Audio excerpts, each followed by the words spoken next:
kailangan mo ng Kaiser bilang OFW at breadwinner? Tara, alamin natin ang 5 malalaking dahilan kung bakit dapat mong pagtuunan ng pansin ang Kaiser at isama sa iyong expenses. Kaiser has generous bonuses. Hindi lang protection ang hatid ng Kaiser, may bonus pa. Alam mo ba na kapag hindi mo nagamit ang iyong healthcare benefit, okay, during your paying period na 7 years, ibabalik sa iyo ang iyong 85% ng contract price. Walang lugi, di ba? Walang talo at hindi rin magne-negative ang pera mo. Number 2, Kaiser serves as instant money. Dahil nga may life insurance component ang Kaiser, once na mawala ka sa mundong ito due to accident, illness, or natural death, may instant money kang maiiwan sa mga mahal mo sa buhay or sa buo mong family. Hindi sila kawawa kahit wala ka na at may tutuloy nila ang kanilang buhay at kanilang pangarap, lalo na pangarap ng iyong mga anak dahil sa naiwan mong instant money para sa kanila. Number 3, Kaiser reproduces your money. Meron bang ganun, Miss SP? Kasi isa sa pinakamahalagang benepisyo ng Kaiser ay ang kakayahan nitong paramihin ang iyong pera. Dahil nga may investment component ang Kaiser.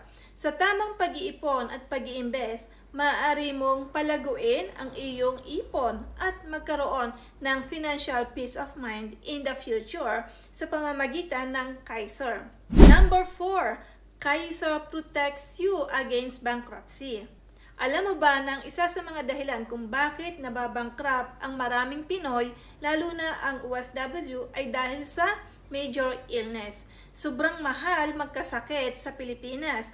May healthcare component ang Kaiser na maaari mong gamitin kung kakailanganin mo ito, lalo na sa hospitalization. Kaya may instant money or instant card kang may babayad sa mga bills mo. Hindi mo na kailangang mangutang pa. Number 5, Kaiser provides peace of mind. Ito yung pinaka-importante. Habang nag-iipon ka, mayroon kang protection.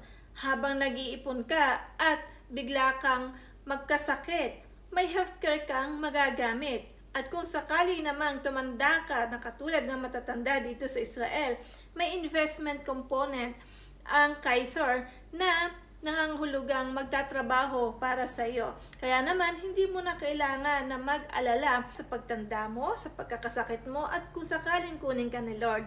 So ano pa ang hinihintay mo pagkatapos mong marinig ang 5 dahilan kung bakit kailangan mo mag-Kaiser? Simulan mo na ang Kaiser ngayon na habang ikaw ay healthy, younger, at may trabaho pa para may sabay mo sa iyong short-term healthcare. Kung gusto mo na rin simulan ang iyong savings program like Kaiser, i-message mo lang ako para mag-guide kita. Have a good day and thank you so much!